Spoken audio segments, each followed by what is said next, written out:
Morning. I hope all of you had a wonderful week, a wonderful time getting here. This morning I want to tell you a little bit about a day that didn't start so well, or a week that didn't start so well. When I was down in Texas, and many of you, I honestly don't know what effects you had up here when Hurricane Harvey hit, but I want to tell you a little bit about what happened where I was in Texas down in the Gulf. Obviously, we didn't get hit by the hurricane itself nearly that bad. It sat over the top of Houston, which I was about an hour south of, and we were on the outside of the ring. So honestly, when the hurricane came in, we barely got any rain, if that might surprise you. The problem is Houston flooded, and it flooded bad, and we're down the river. And so when that water filled up all throughout Houston, it had to go somewhere. And eventually, about a week later, it came down the river. And our town flooded completely. There was very few areas, very few high spots that didn't see some water. In fact, I had to make a really weird, the town itself is almost gridded out in a square. And I had to do some kind of maze to get to the church building because every road had a low spot full of water that my car couldn't go through. I didn't have the truck at the time. Now you know why I have a truck. I couldn't get places. There were cars that were flooded because they tried to drive through those low spots. But when that happened, there was a lot of people that were hurting. There was a lot of people that were at a difficult time in their lives. And one of the blessings that we had is, as many of you know, Church of Christ has a disaster relief effort out of Tennessee. And they do a wonderful work. But guess what? We got to be a part of that work. And I was the lucky one who, when they came and talked to us and said, hey, obviously we want to get in your town and help out, but we need somebody to run point on your town. Guess who that ended up being? That was me. And I don't know how to do that. I've never done that before. That was not necessarily an ability that I had ever thought of needing or having in my life. But you want to know why it ended up being successful? Why it ended up being as good as it was? Because it wasn't really just me. We had members who stepped up and filled every role that I needed them to. There's one lady in particular who came in and she used her abilities, her skills to come in, and she kept me organized more so than I ever knew what organization was. Not only that, on top of that, she would go and inspect people's houses for me when she had time. She would help make phone calls to let people know when we had stuff to give them. She went above and beyond all the things that she could do, or all the things that maybe would have been asked of her. I also had a lot of men, probably men that you wouldn't expect or probably shouldn't have been helping, but when you deal with disaster relief effort, when they come in and they start bringing in things to help people, they're coming in on truckloads. I'm talking semi 18-wheeler, 51-foot truckloads, and it's all going into the building. Now, luckily, if that ever happened here, I'll tell you right now, we could empty out the building over there and we'd probably do okay. We survived at the building we had. We had a fellowship center, obviously bigger than what we have in this room over here, but we didn't have a big room. And so we had to pack in everything in that room. But guess what? These trucks came during the day, all throughout the week when they were coming. I couldn't do it by myself. Guess who stepped up? It was the members who stepped up. They came in and they helped, and even men who probably shouldn't have been there, to the point we had one, and he's gone now. He's gone off to his reward, and I love him so much, but he gave of his own lifeblood. Quite literally, he was bleeding on some of the things he carried out of that truck. To the point where when we were done with the truckload for the day, he might collapse on one of the mattresses that was brought in. He'd lay on it and catch his breath. We'd ask him, say, hey, you've done enough. Take a break. And he would get right back up and go get another load. It was a wonderful thing to see members of the church who would jump in and help out. Even when they couldn't, we had some who didn't actually have the ability physically to come and help. One of the gentlemen that we had was a farmer, and he would move around with a walker. He couldn't do physically on his own. But guess what he did? He would stop what his ranch hands were doing, and he would send them to help us because that was how he could help. So he would stop his day. He would stop his job. He would stop all the things that he needs to get done and go help the church by sending his workers, the people he's paying. He would say, hey, that's more important. I need you to go help them. Then we can get back to work when you're done. I want you to keep all this in mind because we're going to talk about it a little bit more. But what I wanted to bring up is the fact that God has given all of us the ability to help, the ability to work. He's given us according to the ability that we have. And that's what we're going to be talking about this morning. That's what we're going to be thinking about, moving our minds towards, hopefully moving our spiritual lives in that direction. So if you have your Bible, we're going to be in Matthew chapter 25, verses 14 through 30. That's the only passage we're going to be in. We're not going anywhere else. We're going to be looking right here. Many of you might already know that this is the parable of the talents, as many like to call it. Something that some of us are possibly very familiar with, but maybe you're not. Maybe you've never heard it. Well, I hope that this will give you a little insight into what is going on or some of what this is supposed to teach us this morning. So we're going to dive right into this.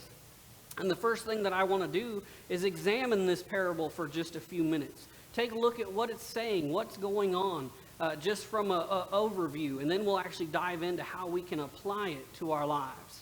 So let's take a closer look. Let's see what this is talking about here. The very first few verses get off with the man or the master, the Lord, whoever it happens to mention or how it reads in your Bible. He is getting ready to go on a long journey, to go travel.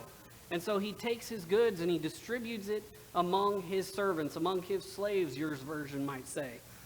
But it says in 25 verses 14 through 15, "For it is just like a man about to go on a journey, who called his own slaves and entrusted his possessions to them. To one he gave 5 talents, to another 2, and to another 1, each according to his own ability. And he went on his journey." Some interesting things that I want to bring out just so you have an idea. When you're looking at this, the word entrusted there is actually the same word as the word gave, just a sentence later. It's the idea that he handed it over to them. He delivered his possessions to them. But then what's interesting is when you get to the next part, when he comes back, when it talks about him coming back and settling his accounts, that word settle is the idea of him taking back up what he gave. So you can see why they translated this idea of entrusted and why he settled his accounts with them. The next section, he says, the use of the talents is, we see that it's described exactly what these slaves did, what these servants did with what God had given them. And so he says immediately, the one who had received the 5 talents went and traded with them and gained 5 more talents. In the same manner, the one who had received the 2 gained 2 more. But he who received the 1 talent went away and dug a hole and he hid his master's money. He did something with it. He can't lie and say that he didn't do anything, but he did not do what his master was expecting him to do. He did not do what he was supposed to do. And then the last section I'll read straight from the Bible. It's a little lengthy, but the rest of it all comes together with the fact that the Lord is returning from his trip, and the servants are talking to him. It starts in verse 19. It says, "Now after a long time, the master of those slaves came and settled accounts with them. The one who had received the 5 talents came up and brought 5 more talents, saying, 'Master, you entrusted 5 talents to me. See, look, I have gained 5 more talents.' His master said to him, 'Well done, good and faithful slave. You were faithful with a few things. I will put you in charge of many things. Enter into the joy of your master.' Also, the one who had received 2 talents came up and said, 'Master, you entrusted 2 talents to me. See, look, I have gained you 2 more talents.' His master said to him, 'Well done, good and faithful slave. You were faithful with a few things. I will put you in charge of many things. Enter into the joy of your master.' And the one also who had received the 1 talent came up and said, 'Master, I knew you to be a hard man, reaping where you did not sow and gathering where you scattered no seed. and I was afraid. And I went away and hid your talent in the ground. See, you have what is yours. But his master answered and said to him, you wicked and lazy slave. You knew that I reap where I did not sow, and gather where I did not scatter any seed. Then you ought to have put my money in the bank, or put it with the bankers, and on my arrival I would have received my money back with interest. Therefore take away the talent from him and give it to the one who has 10 talents. For to everyone who has more shall be given, and he who will have an abundance. But for the one who does not have, even what he does have shall be taken away from him. Throw out the worthless slave into the outer darkness. In that place there will be weeping and gnashing of teeth. You know, this parable starts out in a very uplifting and good way. It's a master who's going on a long journey, and he's got servants that he trusts so much that he says, I'm going to give you my possessions so that you can do the work while I'm gone. You can keep things running. But the parable takes a turn at the end. One of those servants doesn't do what he's supposed to be doing. And it says he's going to be cast off into the outer darkness. That's not something that you want to be thinking of going to. That's not something you want to be a part of. But this is a slave, and I hope one of the ways that you apply this is the master talking to his servants, the people who are already his. If you are a Christian today, are you not a servant or a slave of God, a slave of Christ? He's talking to you. This means if we don't do what we have been asked to do, that we too can be cast off. He's not going to deal with us any less severe than this wicked and lazy servant. We need to keep that in mind when we live our lives, when we follow Christ. There's expectations on us. He has given us abilities, and we are to use them. So let's talk about this for just a minute, just a quick overview. We see that his return and reckoning comes with it. The first two servants, they used their ability. They used their ability to double what the Lord had given them. And they were pleased because of it. The servant, however, that only had one talent, the third one mentioned, he hid that talent. He hid the money in the ground. And we're talking a large sum of money. This is 20 years of day labor for one person. You're talking 6,000 denarii that he had. And he buried it all in the ground somewhere. He's lucky that someone didn't see where he buried it. Because anybody would have been happy to have 20 years worth of money to live off of. It's a lot of money. But he went and hid it in the ground. And then look at the responses that the Lord gave to his servants. To the first two, they get the well done, good and faithful servant. Because they used the abilities that they were given. They used what God had given them to continue the work, to continue what he had asked them to do. And then for the third servant, the one who did not do as he was asked, the one who did not use the ability that he had in the way that the Lord knew he did, he says, you wicked and lazy servant. You could have done the bare minimum of work and just given it to the bankers and I would have been happy. But you didn't do anything. You dug a hole and you buried it. That's not what I entrusted you to do. So let's apply this to our lives for the next few minutes. One of the things that we see in this parable, especially for ourselves, is that diligence is going to be rewarded. It's a good thing to use your abilities, to use what God has given you for good. But you also see the flip side of that coin in this parable. Negligence is going to be punished. If we are not going to live our lives in the way that we should, if we are not going to use the abilities that God has entrusted us with, then what good are we? We become like what so much of the Bible talks about, the branch that doesn't bear fruit, the tree that doesn't bear fruit. And what happens when you don't bear fruit? You get cut off. You get pruned away so that the next one can come in and that one can bear fruit where we do not. So I want to look at just a few things here that I'm talking about. One is that I hope you understand, especially from this parable, that we may possess, but God owns. God owns everything. He owns every moment. He owns every opportunity. He owns the very breath of life that you have in your body. He owns the ability that he gave you. We simply possess it. But that means we have to use it for him. If he owns it, he has an expectation of how we're going to use it in our lives. And he desires us to use it in our lives. We also need to understand that it's not about the talents gathered, but about the faithful servants rendered. It's true that you had 2 slaves, one who had 5 talents. That's 100 years worth of money for a laborer. Could you not have walked away, disappeared, and just lived your life if you had 100 years worth of money?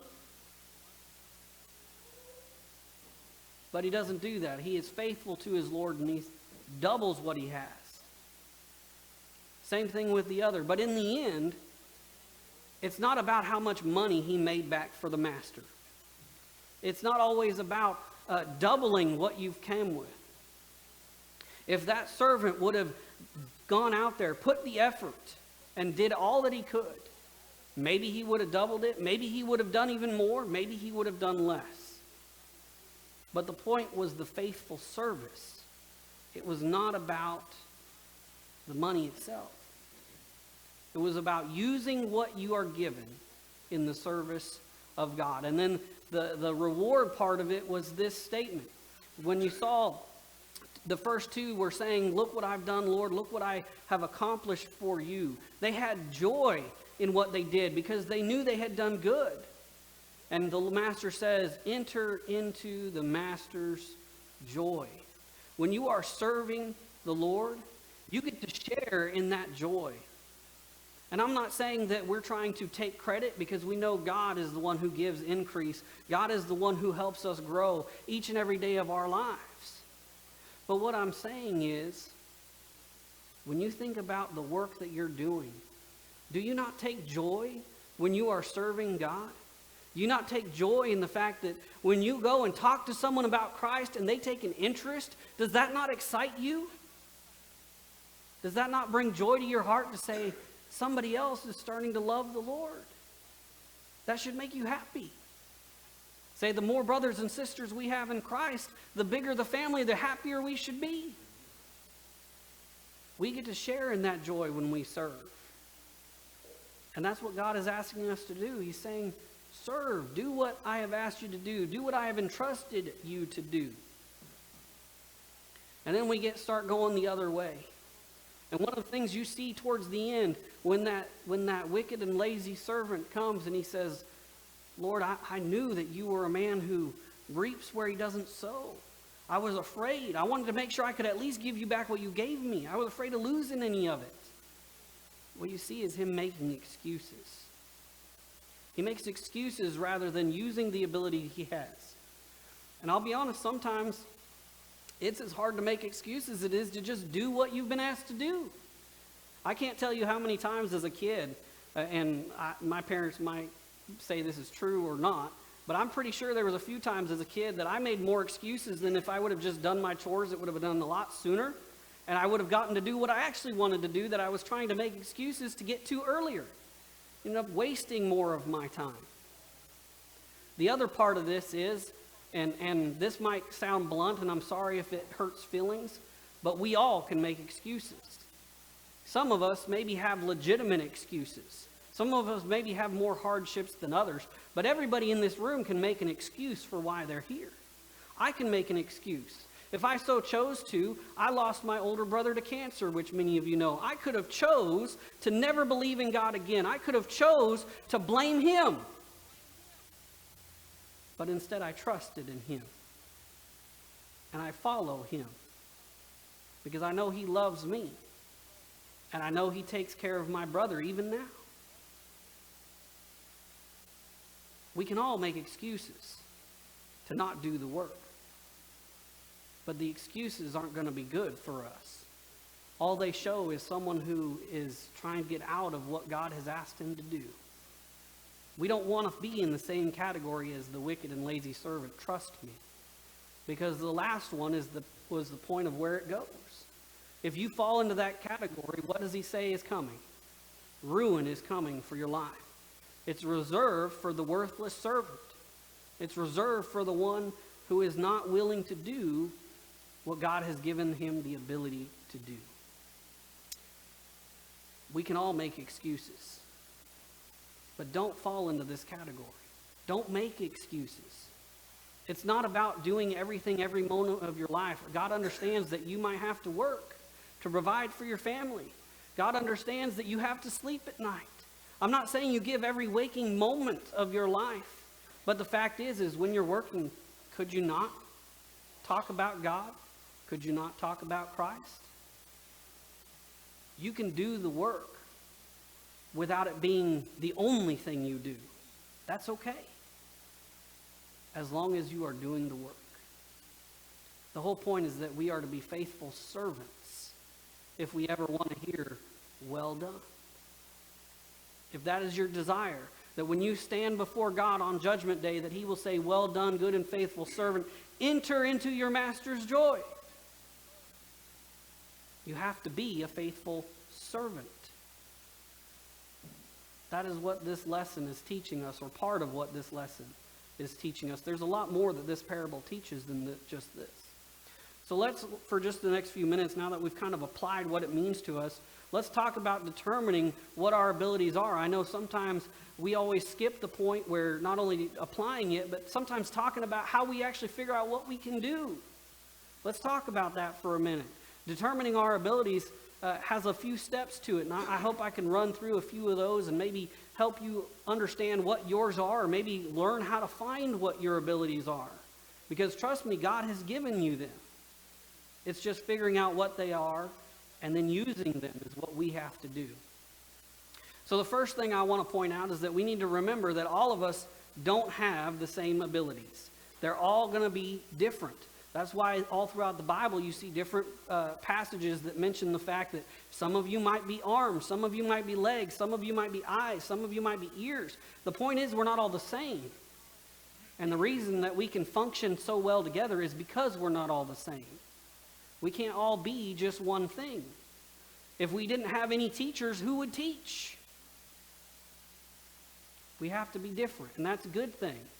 So we're not all the same, but we're different in number and nature. The truth is, as this parable says, he gave 1 5, 1 2, and 1 1, according to their ability. Well, that might mean that the one he gave to 5 had a lot more ability or multiple abilities, that he was going to be able to handle that amount of money in a better way or in a more capable way than another. We all might have different abilities. Some of us might have multiple abilities. Some of us might only have one. That's okay. It's not about how many you have, but it's about using what you have, using what God has given you. As well as the nature of your ability might be different from another. As I already mentioned, somebody in here might be really good at teaching. I know quite a few of you in here are teachers. You have the ability to teach. Do you teach for the church? Do you help out where the church needs it? All the abilities we have are going to be something. And they're going to be different. But we need to be using them. The second point I want to make as far as determining what our abilities are is the fact that some are going to be easier to determine than others. That's just going to be the truth. And I say that because there's some abilities that are going to be very evident in life and some that might be a little more hidden. As far as evident, just to give you maybe an example, and I'm not saying that this is anyone here or anyone in particular, but evident could be the idea that maybe you're rich beyond all measure. Maybe you have more money than you could ever do anything with in this life. Maybe you live in a way that nobody knows that, and that's fine. That's probably how you should live. But that is a very evident to yourself, at least, kind of ability that you could give, or you could be benevolent to the community, or you could help the work of the church, whether here in your own community or abroad or whatever. There is a way that you can help. And that is just an example of maybe something that is evident. Or maybe you're someone who grew up, I don't know about Jack here, but maybe when he was growing up and singing as a young man in the church, it was always evident that he was going to be a song leader. Maybe that was an evident ability that he had that everybody could see. That could be very evident. But there's also some that are going to be hidden. You know, there's a story about a man that I read, and maybe you guys would know if this story is true. Anything I read on the internet anymore, I never know if it's true or not. But I was reading this story about a man who played a piano at a bar, and he played every night, and that was just what he did. That was his job, and he got paid to play piano. Until one day, a guy came up and said, "Hey, I want you to sing. I'm tired of listening to just the piano." And he says, "Sir, I don't sing. I just play the piano." And so finally, after getting irritated, this guy goes up to the bartender and says, "Hey, I want that guy to sing. I'm tired of just listening to piano." And so the bartender shouts at him and says, "Hey, if you want to get paid, you're going to sing." And so he started singing. And that began the career of Nat King Cole. Someone who never knew he could sing, who went on to be an amazing singer, if you know who he is. He's from back in the mid-40s, 50s. So if you don't know who that is, I understand. For those of you older, probably know exactly who I'm talking about. But think of a story of a man who didn't understand the talent that he had, how it exploded into something great when he found it. Some of these talents are going to be hidden, but there are ways to find it. Some of those ways are which we talked about on Wednesday night. And the ways that we're going to find that and how we determine them is through practice and guidance. There's a few things I want to talk about as far as practice goes. There's two aspects to that. One is the term through trial and error. You know, it doesn't matter what ability you have. You can jump into any aspect of the church and get some work done. Maybe you'll be great at it. Maybe you'll find out that you had that ability. Well, maybe it won't go so well. Maybe you'll try teaching, and maybe teaching just doesn't quite fit your role. That's okay. You can try it. Sometimes that's how you find out what you can do. Maybe that's how you find out what you're good at, how you can serve. The other part of it is the other term that you hear with the word practice, and is practice makes perfect. I'll tell you right now, I did not grow up as a young child thinking of becoming a preacher. It wasn't until a little bit later in my life that this is the role that I decided I wanted to play. This was the ability that I had. It wasn't one that I was necessarily knew about myself, and it's not even one that I consider to be a great ability. But guess what? The more I do it, the more I practice, the better I can become. Not because of me needing to be the best, but because God works through me. Practice can make perfect. You can get good at whatever ability God has given you, but you have to use it. You have to use it. And then as far as guidance go, and this is probably the most powerful one here, guidance comes from a lot of different places. First and foremost, if you want to know what your ability is, and I'm going to steal it from Jesse here, Wednesday night he said, pray to God. If you really want to know what your ability is, pray to him, and he will tell you. He will find a way to get you that answer, and I don't doubt that for 1 second. If you want to truly know how you can fit in the church and how you can function as a faithful servant, ask him what you can do, and he will open doors for you and point you in the direction that you need to go.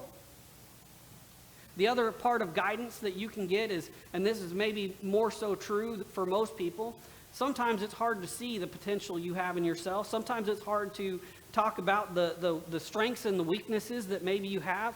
But guess what? There's a lot of times where other people can see your talents that you don't even know about. Or maybe that you don't realize that you have. Maybe you don't realize that you can or can't do this. If you start asking people with a legitimate desire to know what maybe you can do, I guarantee you anyone in this room that you go and talk to, if they know you well enough, they will try to help you have that answer. They will tell you what they've known about you for years and maybe give you some guidance as to what ability you might have, how you might be able to serve. But in the end, the point is still to serve. That is what we're supposed to be doing each and every day. Because in the end, God has blessed you with ability. God has blessed me with ability. He has blessed everyone with ability. But what are you going to do according to that ability? He's entrusted you with it. Are you going to use it? Think of all the good that you could accomplish. Think of all the good that God could accomplish through you in the work that you do, if you live a faithful servant's life. Are you ready to get to work? That's the question. Are you ready to be the servant that God has called you to be? Are you ready to do all that He has asked you to do? In the end, I hope that you always remember this. God has done His part. And the truth is, God continues to do. There's nobody else that God has asked to do as much as He has done. God is the one who was willing to give His Son for you. And I tell you right now, only those in this room or in this world who have lost their own children will ever understand how much of a sacrifice that truly was. This was not necessarily something that was easy, but it was something that He was willing to do for you, for me. He has done His part, and He continues to do His part to continue to give us that grace, that mercy, to continue to forgive us when we continue to mess up because of that sacrifice of His Son. He continues that work. He continues to work in our lives and look after us, even though He doesn't owe us anymore. He's done His part. Now He entrusts you to the work. Are you going to pick up your end and start doing what He has asked you to do? Are you going to do what Christ has asked you to do? The truth is, He hasn't asked for very much. When you think of all that God has done for you, when you think of everything He has done in this life, He has not asked for very much in return. But He does ask that I entrust you with the work that my Son started. Pick it up and continue. That is what He's asking you to do. Are you going to do that today? You know, we were talking about Hurricane Harvey and all the stuff that the people down there did. I have no doubt in my mind that if disaster struck here, that many of you, if not most of you, would, just like people down there did, jump in and get to work. But what about every other day? What about when there's not a disaster? You know, we always talk about how the church is so good about meeting a need. There is a need every day. Say it might not be a need of one particular person, but there is a need of servants to be doing the will of God every single day. Let's be that church. Let's do what God has entrusted us to do. Let's get to the work. If you're here this morning and maybe you haven't become a Christian, haven't become a child of God, have not started working for Him, have not become a faithful servant of Him, I hope that you won't hesitate to become so today, because even though you haven't started the work yet, even though that work might sound a little bit scary, if you aren't willing to become a child of God, you are already lost to that place of weeping and gnashing of teeth. If you want to be with God and not be separated from Him, you have to become a child of His if you ever want to become a fellow heir of Christ. Or maybe you're here this morning and you are a member of God's family. You are a member of the church, whether here or somewhere else. Have you been doing the work that God has entrusted you with? He gave you an ability, I promise you that. If you're not sure what it is, come and talk to me. Come and talk to one of the elders. Let them help you find it. Pray to God. We'll find a way for you to work in the church if you have a desire to. That's what God wants. He entrusts the work to you. Let's get to the work today. If you have a need, please come as we stand and sing.